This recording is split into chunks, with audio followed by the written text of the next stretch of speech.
नमस्कार, मैं अभिषेक कुमार, प्रयास एजुकेशन जम्मू से। लास्ट 2 रिएक्शन हम लोग पढ़ चुके हैं, एक सूर्यकिरण अभिक्रिया और एक बुर्ज अभिक्रिया। आप लोग मेरा वीडियो भी देखे होंगे। लास्ट क्लास जब हम बुर्ज अभिक्रिया का रिएक्शन पढ़ रहे तो अंतिम में एक क्वेश्चन दिए हुए थे हम बनाने के लिए, और वो क्वेश्चन हमारा यही था, मीथेन को इथेन में बदलें। जो लोग इंग्लिश मीडियम से होंगे वो लोग देखेंगे मीथेन कन्वर्ट इनटू इथेन। क्योंकि हम बोले हुए हैं कि यहाँ से रिएक्शन से 2 टाइप के प्रश्न पूछे जाते हैं, कन्वर्जन डायग्राम होता है और दूसरा व्हाट हैपेंस होता है। इनसे एक परिवर्तन करने का क्वेश्चन और एक क्या होता है जब का क्वेश्चन। तो ये क्या होता है जब का क्वेश्चन, और बिहार बोर्ड रहे या सीबीएसई बोर्ड रहे, ये क्वेश्चन जरूर पूछा जाता है। तो आप लोग सभी ध्यान से देखेंगे कि ये है क्या। जो लोग मेरा लास्ट 2 रिएक्शन का सूर्यकिरण अभिक्रिया और बुर्ज अभिक्रिया का वीडियो क्लिप नहीं देखे हैं, इस क्वेश्चन को बनाने से पहले हम चाहेंगे कि आप वो दोनों वीडियो पहले देख लें, तब आपको ये प्रश्न को समझने में ज्यादा आसानी होगा। तो शुरू करते हैं और देखते हैं कि ये प्रश्न का हम आंसर कैसे देंगे। हालांकि जब हम बुर्ज अभिक्रिया पढ़ रहे थे तो वहां पर इस क्वेश्चन को हम दिए भी थे और हिंट भी किए थे कि कैसे बनना है। जिस विद्यार्थी से बना हो बहुत अच्छी बात है, लेकिन जिनसे ना बना हो एक बार देखें कि इस प्रश्न को हम कैसे बनाएंगे। हमारा क्वेश्चन है, मीथेन को इथेन में परिवर्तित करें या बदलें। परिवर्तन करने का प्रश्न है। परिवर्तन करने के इस टाइप के प्रश्न को बनाने के लिए जरूरी हिस्सा ये होता है कि आप प्रश्न को पीछे से समझो। मीन्स आप ये देखिए कि आपको बनाना क्या है, आपका प्रतिफल क्या है। तो अगर हम क्वेश्चन को बढ़िया से देखें तो हमारा ये क्वेश्चन कहता है मीथेन को इथेन में बदले। मीन्स हमारा जो प्रतिफल है, हमको जो बनाना है वो बनाना है इथेन। दूसरा चीज आपको ये देखना होगा कि जो बनाना है, जिससे बनाना है, कहीं कार्बन की संख्या बढ़ तो नहीं रहा। तो मीथेन का फार्मूला होता है CH4 और इथेन का फार्मूला होता है C2H6। मीन्स CH4 यानी नंबर ऑफ कार्बन 1, इसको बदलना है C2H6 में यानी इथेन में, मीन्स नंबर ऑफ कार्बन 2 में। मीन्स कार्बन की संख्या बढ़ रहा है। तो याद करिए, कार्बन की संख्या बढ़ाने के लिए हम जिस रिएक्शन का प्रयोग करते हैं उस रिएक्शन का नाम होता है बुर्ज अभिक्रिया। चूंकि हम बुर्ज अभिक्रिया में यही बात का जिक्र किए हुए थे, अगर आप लोगों को याद हो, कि एल्काइल हैलाइड को जब आप सोडियम के साथ रिएक्ट कराते हैं तो अत्यधिक कार्बन का एल्केन प्राप्त होता है। इसका मतलब ये होता है कि कार्बन की संख्या बढ़ाने के लिए हम लोगों को बुर्ज अभिक्रिया का प्रयोग करना चाहिए। तो यहाँ कार्बन की संख्या चूंकि बढ़ रहा है, इसीलिए हम यहाँ पर बुर्ज अभिक्रिया का प्रयोग करेंगे। तो बुर्ज अभिक्रिया का ये बात बिल्कुल क्लियर हो चुका है कि यहाँ पे बुर्ज अभिक्रिया का प्रयोग करेंगे। तो आपको बुर्ज अभिक्रिया का थ्योरी अपने दिमाग में लाना होगा। तो थ्योरी आपको याद रखना भी चाहिए। तो बुर्ज अभिक्रिया का थ्योरी कहता है कि 2 मोल का एल्काइल हैलाइड लीजिए, उसका रिएक्शन 2 मोल के सोडियम के साथ कराइए, और वहां पे जो उत्प्रेरक हुआ करता था वो था शुष्क ईथर, ड्राई ईथर। तब जाके आपको अत्यधिक कार्बन का एल्केन प्राप्त होता था। मीन्स अगर हम यहाँ बुर्ज अभिक्रिया लगाएंगे, क्योंकि यहाँ कार्बन की संख्या बढ़ रहा है तो बुर्ज अभिक्रिया लगाना पड़ेगा, लेकिन बुर्ज अभिक्रिया कहता है कि शुरुआत में आपके पास एल्काइल हैलाइड होना चाहिए। तो हमको ये देखना चाहिए कि क्या हमारे पास एल्काइल हैलाइड है। तो हम देख रहे हैं शुरुआत में हमारे पास मीथेन है। तो हम जानते हैं कि मीथेन एल्काइल हैलाइड के श्रेणी के अंतर्गत नहीं आता, क्योंकि आप याद करें हैलाइड का मतलब होता है 4 एलिमेंट, फ्लोरीन, क्लोरीन, ब्रोमीन और आयोडीन। तो ये चारों के चारों उसमें होने चाहिए। चारों मीन्स कोई एक होना चाहिए। यहाँ पर कोई भी नहीं है, ना तो यहाँ फ्लोरीन है, ना तो यहाँ क्लोरीन है, ना तो यहाँ ब्रोमीन है, ना तो यहाँ आयोडीन है। इसका अर्थ ये हुआ कि बुर्ज अभिक्रिया लगाने के लिए जो शुरुआती में एल्काइल हैलाइड कहता है कि आपके पास एल्काइल हैलाइड होना चाहिए, वो एल्काइल हैलाइड यहाँ है नहीं। इसका मतलब हुआ कि हमको सबसे पहले एल्काइल हैलाइड बनाना पड़ेगा। तब आप याद करो, जो हमारा पहला रिएक्शन था उसमें कहा गया था सूर्य किरण अभिक्रिया, और सूर्य किरण अभिक्रिया को ध्यान से देखिए वो क्या था। वो था एल्केन की प्रतिक्रिया हेलोजन से यूवी लाइट की उपस्थिति में कराने पर एल्काइल हैलाइड का निर्माण होता है। इसका अर्थ ये हुआ कि अगर हमको एल्काइल हैलाइड बनाना है तो एल्काइल हैलाइड बनाने के लिए हमारे पास एक रिएक्शन है, वो रिएक्शन है सूर्यकिरण अभिक्रिया। लेकिन सूर्यकिरण अभिक्रिया कहता है कि शुरुआत में आपके पास होना चाहिए एल्केन। तो हम देखेंगे कि क्या हमारे पास स्टार्टिंग में एल्केन है। तो हम जान रहे हैं कि मीथेन है, मीथेन एल्केन का ही समूह का है।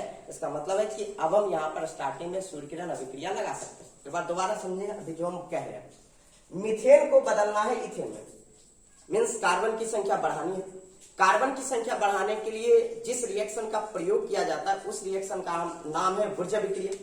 लेकिन बुर्ज अभिक्रिया लगाने से पहले बुर्ज अभिक्रिया के थ्योरी को समझिए। थ्योरी कहता है कि एल्काइल हैलाइड होना चाहिए। हम शुरुआत में देखेंगे कि क्या ये एल्काइल हैलाइड है, तो हम जानते हैं कि मीथेन एल्काइल हैलाइड नहीं होता।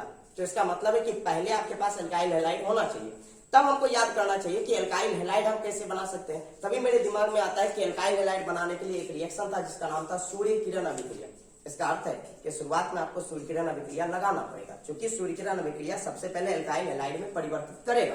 जब एक बार एल्काइल हैलाइड में परिवर्तित हो जाएगा तब हम वुरजा अभिक्रिया का प्रयोग कर सकते हैं। तो इस प्रश्न का उत्तर देने के लिए सबसे पहले स्टेप में जो हम लोग पहला काम करेंगे वो काम होगा हमारा सूर्य किरण अभिक्रिया, या अंग्रेजी से जो लोग होंगे उनके लिए होगा सनलाइट रिएक्शन।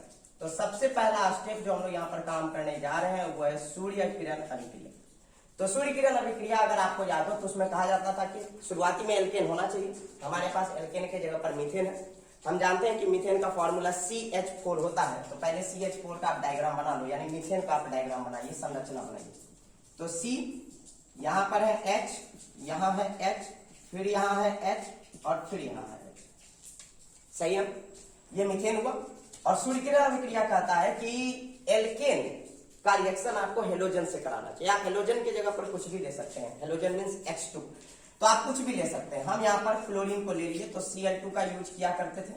अब यहाँ पर जो उत्प्रेरक हुआ करता था, अगर आपको ध्यान हो तो वो उत्प्रेरक होता है UV लाइट। अब आप डेल्टा लगाते हो मींस आप उसको हिट करते हैं।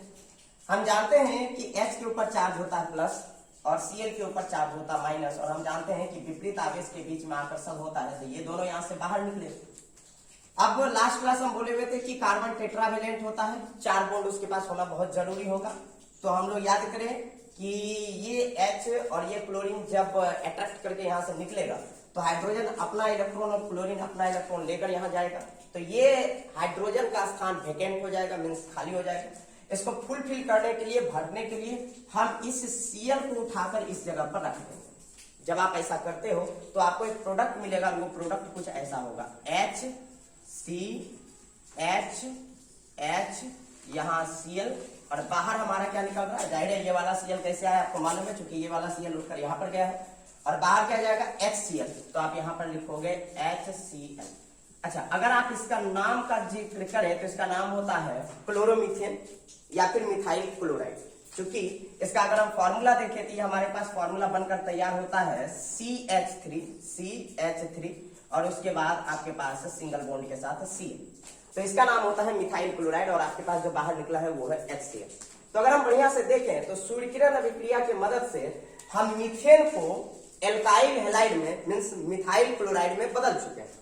जब एक बार ये मिथाइल क्लोराइड में बदल चुके हैं तो आप याद करिए, क्योंकि यहाँ पर कार्बन की संख्या बढ़ानी है, आपका जो प्रश्न है उसमें क्लियर कहता है कि आप कार्बन की संख्या बढ़ाएंगे, एक कार्बन को दूसरे कार्बन में बदले, तो दूसरे कार्बन में बदलने के लिए जो हमारा रिएक्शन कहता है वो कहता है वुरजा अभिक्रिया।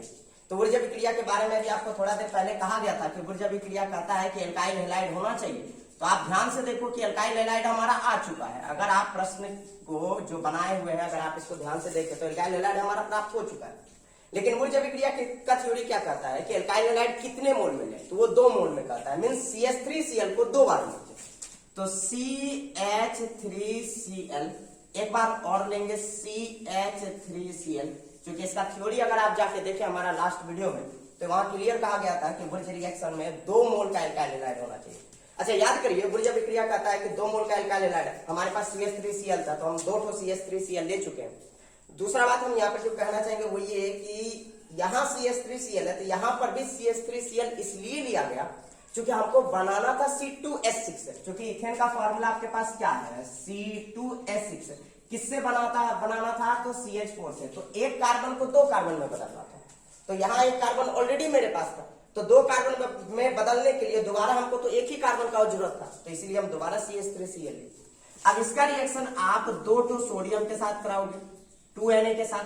याद करिए यहाँ पर जो उत्प्रेरक हुआ करता था वो हुआ करता था ये शुष्क ईथर, नहीं, और शुष्क ईथर की उपस्थिति में जब आप इसको रिएक्ट करवाएंगे तो आप याद करिए कि 2 सोडियम हुआ करता था +2, क्लोरीन के ऊपर चार्ज माइनस, इसके ऊपर चार्ज माइनस, तो ये दोनों फिर यहाँ से बाहर निकल जाता है। आप याद करो कि ये क्या बनकर निकला है, तो 2 सोडियम और 1 क्लोरीन यहाँ और 1 क्लोरीन यहाँ, तो 2 क्लोरीन भी हो गया, तो 2 सोडियम और 2 क्लोरीन, तो यहाँ पर 2 कॉमन क्या निकलेगा, 2 हमारा कॉमन निकल जाता है। तो जब हम 2 कॉमन निकालते हैं तो क्या लिख सकते हैं, 2NaCl। अब लास्ट हमारे पास जो बचा है, क्योंकि ये दोनों 2NaCl बनकर बाहर जा चुका है, अब हमारे पास लास्टली क्या बचा हुआ है, तो C1 और यहाँ पे C1, तो ऐसे में ये बनेगा C2 और यहाँ H बनेंगे 3 और 3 6। मीन्स हमारे पास जो परिवर्तित होकर आया हुआ है वो है C2H6 और इसी C2H6 का नाम होता है ईथेन। अब आप ध्यान से देखिए, पहले कहा जा रहा था कि आप मीथेन को ईथेन में बदले, तो आप बताओ क्या ये मीथेन है या नहीं है।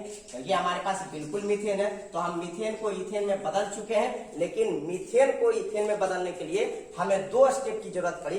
पहला स्टेप हमारा सूर्य किरण लगा, इसलिए सूर्य किरण लगा ताकि हम पहले मीथेन को हैलाइड में परिवर्तित कर दें।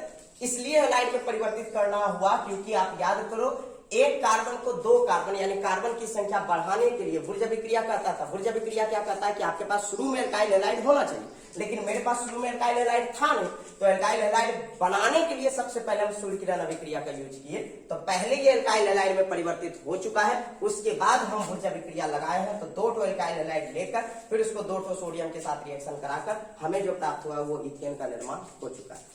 तो ये आप प्रश्न को अगर समझ चुके हैं, तो अब हम चाहेंगे कि एक प्रश्न जो आपको बनाना चाहिए वो ये, आपके लिए हम एक HW दे रहे हैं और वो हमारा प्रश्न होगा कि आपको बनाना होगा मीथेन को आपको प्रोपेन में परिवर्तित करना होगा। तो अब आप इस प्रश्न को थोड़ा सा बदल कर देखें, अगर बन जाता है तो अच्छी बात है, और संभावना भी है कि आप बना देंगे। देखिए और उम्मीद करते हैं कि ये आपको समझ में आया होगा। Thank you very much.